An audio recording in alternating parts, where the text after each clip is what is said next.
ये कथाएं होती हैं ताकि हम अपने धर्म को जान सके, हम अपने संस्कार संस्कृति को जान सके।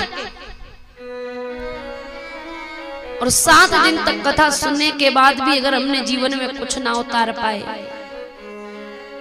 तो हमारा मानव जीवन व्यर्थ है। क्योंकि ये जहां पर जो बात हो रही है धर्म सभा है, और धर्म सभा में धर्म की बात की जाती है। लेकिन कुछ लोगों को ना धर्म अच्छा लगता है ना धर्म की बातें अच्छी लगती है।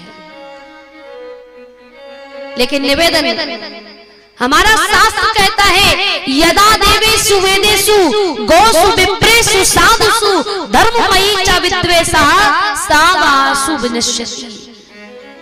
जो गौ माता से, जो साधु संतों से, ब्राह्मणों से, भगवान से, धर्म से द्वेष रखता है, एक दिन उसका पतन हो जाता है। और हम सभी मानव भी, हम सभी हिंदू भी, हम सभी सनातनी भी पतन की ओर जा रहे हैं। क्यों?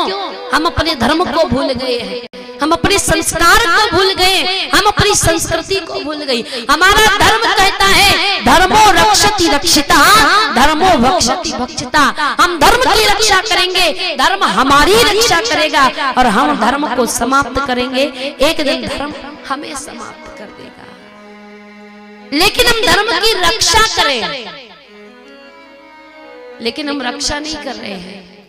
हम कहीं ना कहीं धर्म को समाप्त कर रहे हैं, हम कहीं ना कहीं धर्म को मिटाना चाहते हैं। क्योंकि जो सतयुग था, सतयुग में धर्म के 4 पैर थे, सत्य, दान, दया, शौच। लेकिन जैसे जैसे युग बदलाव हुआ, जैसे जैसे परिवर्तन आया, आज कलयुग, कलयुग में सिर्फ 1 पैर है धर्म का। दूसरा पैर अगर हम बन जाते हैं तो धर्म चलने लगता है, नहीं तो 1 पैर से लंगड़ा है पड़ा रहता है। और कुछ लोग ऐसे हैं जो धर्म के उस 1 पैर को भी काट देना चाहते हैं, जो अधर्म के मार्ग पर चलकर गलत कार्य करके, धर्म के विरुद्ध कार्य करके, धर्म को छोड़कर। क्योंकि बहुत से लोग ऐसे हैं जो धर्म परिवर्तन कर रहे हैं। अच्छा, मैं धर्म परिवर्तन करने वालों से और करवाने वालों से एक प्रश्न पूछना चाहती हूँ। पहले प्रश्न उनसे जो धर्म परिवर्तन कर रहे हैं, भैया क्या हमारा धर्म, हमारा सनातन धर्म आपसे कुछ मांग कर रहा है? कभी मांगा? मैं आप लोगों से पूछ रही हूँ, अगर मांगा हो तो ऐसे करो, नहीं मांगा तो ऐसे करो। मांगा? कभी कुछ नहीं मांगा। जहां तक हुआ है हमारे धर्म में देने का भाव है। आप छोटी सी बात ले लीजिए, आप आरती में 1 रुपया भी चढ़ाओगे, 1000 गुना होकर हमें मिलता है। हम समझ पाए या ना समझ पाए, हम धर्म में 10 रुपए भी लगाएंगे तो कई गुना होकर हमें मिल जाएगा। हम किसी की सहायता करेंगे, कहीं ना कहीं हमारी सहायता हो जाएगी, धर्म का परिणाम है। लेकिन जो लोग धर्म परिवर्तन कर रहे हैं उनसे मैं इसलिए बात पूछ रही हूँ कि हमारा धर्म कुछ मांग रहा है क्या? या ऐसा हो रहा है कि कुछ मांगा हो हमारे धर्म ने और आप दे ना पाए हो, इसलिए भैया धर्म बदल लो, क्योंकि जो मांगा जाता है वो हम दे नहीं पाते। हमारा धर्म किसी से कुछ मांगता नहीं है, हमारा धर्म परोक्षवादी है। हमारा धर्म हमारे हित की बात करता है। क्यों? सनातन धर्म कहता है परहित सरिस धर्म नहीं भाई। लेकिन फिर भी हम अपने धर्म को छोड़ रहे हैं, हम अपने संस्कारों को छोड़ रहे हैं, हम हमारी संस्कृति को छोड़ रहे हैं। भैया धर्म के लिए महाराज दशरथ ने अपने प्राण त्याग दिए। धर्म के लिए भगवान श्री राम ने लंका के रणांगण में, जिस समय लक्ष्मण जी महाराज गोद में पड़े हुए हैं, मृत्यु का एक सांस चल रही है, कब प्राण निकल जाए, हनुमान जी महाराज संजीवनी बूटी लेने के लिए जाए, लेकिन सुखैन वैद्य ने कह दिया मैं शत्रु पक्ष का वैद्य हूँ और मेरा धर्म है मैं शत्रु पक्ष का वैद्य हूँ, तो मैं तुम्हारा इलाज नहीं करूंगा, मैं लक्ष्मण जी का इलाज नहीं करूंगा। तो राम जी ने कह दिया धर्म हेतु मैंने राज्य त्याग दिया, धर्म हेतु मेरी पत्नी का हरण हो गया, धर्म हेतु अगर मेरा भाई भी मरता है तो मर जाए, लेकिन धर्म मत छोड़ना, तुम भी धर्म मत छोड़ो। क्यों? क्योंकि मैंने अपना धर्म नहीं छोड़ा। राम जी ने अपने भाई की मृत्यु तक स्वीकार कर ली, लेकिन धर्म को नहीं जाने दिया। महाराज शिवी की आपने कथा सुनी होगी। हमारे सनातन धर्म में ऐसे ऐसे राजा महाराजा हुए। शिवी महाराज की गोद में आकर एक पक्षी गिर गया। एक पहेलिया आया और आकर कहने लगा, ये मेरा शिकार है, मैं इसे लेकर जाऊंगा, इसे पकाकर भोजन पाऊंगा। महाराज शिवी ने कह दिया, मैं राजा हूँ और मेरा कर्तव्य है, मेरा धर्म है, मैं इस पक्षी को नहीं ले जाने दूंगा। उस पहेली ने कह दिया, मुझे इस पक्षी के बदले में मांस चाहिए। महाराज शिवी ने कह दिया, तुम मेरे शरीर का मांस ले लो, मैं मांस दूंगा। और महाराज शिवी ने धर्म की रक्षा के लिए अपनी जंघा का काट काट कर मांस दे दिया।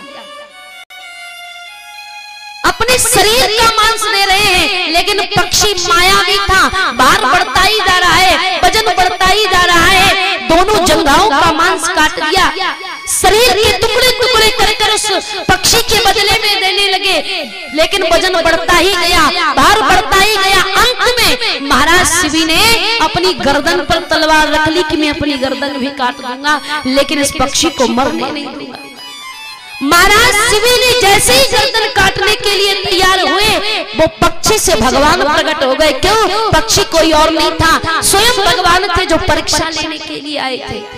धन्य हो महाराज शिवी, तुम जो एक पक्षी के लिए अपने शरीर के टुकड़े टुकड़े करके दे दिए, अपनी गर्दन को भी बलिदान देना चाहते हो। तुम धन्य हो जो धर्म की रक्षा के लिए तुमने ये किया। महाराज हरिश्चंद्र जिन्होंने एक वचन बोल दिया था, एक सत्य का, धर्म का पालन करने के लिए महाराज हरिश्चंद्र ने अपना राज त्याग दिया, पाट त्याग दिया, पत्नी त्याग दी, पुत्र त्याग दिया, सब त्याग दिया, स्वयं बिक गए, लेकिन धर्म को ना बिकने दिया। और एक हम क्या कर रहे हैं? थोड़े से लालच के लिए हम अपना धर्म बेच रहे हैं। हमारा धर्म क्या है? हमारा धर्म ऐसा नहीं कि कोई थोड़े से पैसे दे और हमारा धर्म बिक जाए। धिक्कार है ऐसे हिंदुओं को जो अपना धर्म बेच रहे हैं। मर जाना चाहिए ऐसे लोगों को, क्योंकि हमारा धर्म बिकने योग्य नहीं है। हमारे धर्म की एक बात जिसकी अरबों नहीं करोड़ों नहीं कितने ही पैसे मिल जाए, लेकिन धर्म का एक शब्द भी बेचने योग्य नहीं है। लेकिन लोग धर्म बेच रहे हैं, संस्कृति बेच रहे हैं, संस्कार बेच रहे हैं। और मैं तो बहुत खरी बात कहकर जा रही हूँ, जो लोग धर्म बदल रहे हैं ना, जिनका एक धर्म नहीं, जिनका एक भगवान नहीं, उनका एक बाप नहीं हो सकता। क्योंकि जो एक भगवान के नहीं हो सकते, जो एक धर्म के नहीं हो सकते, वो एक बाप के भी नहीं हो सकते। जो धर्म बदल रहे वो याद रखने इस बात को, क्योंकि हमारा सनातन धर्म हमें क्या नहीं दिया। हमारे राजा महाराजा जो धर्म के लिए अपने प्राण त्याग गए, याद करो भगत सिंह, चंद्रशेखर आजाद, राजगुरु सुखदेव, जिन्होंने भारत भूमि की रक्षा के लिए, हम सभी की रक्षा के लिए, हमारे देश को आजाद करने के लिए, धर्म के लिए उन्होंने अपने प्राण त्याग दिए। आज वो भी ऊपर बैठे बैठे हमारी इस हालत को देखकर रोते होंगे, हम किन पापियों के लिए अपनी जान गंवा दिए। इससे अच्छा तो ये गुलाम बने रहते। क्यों? क्योंकि इनको गुलामी की आदत है।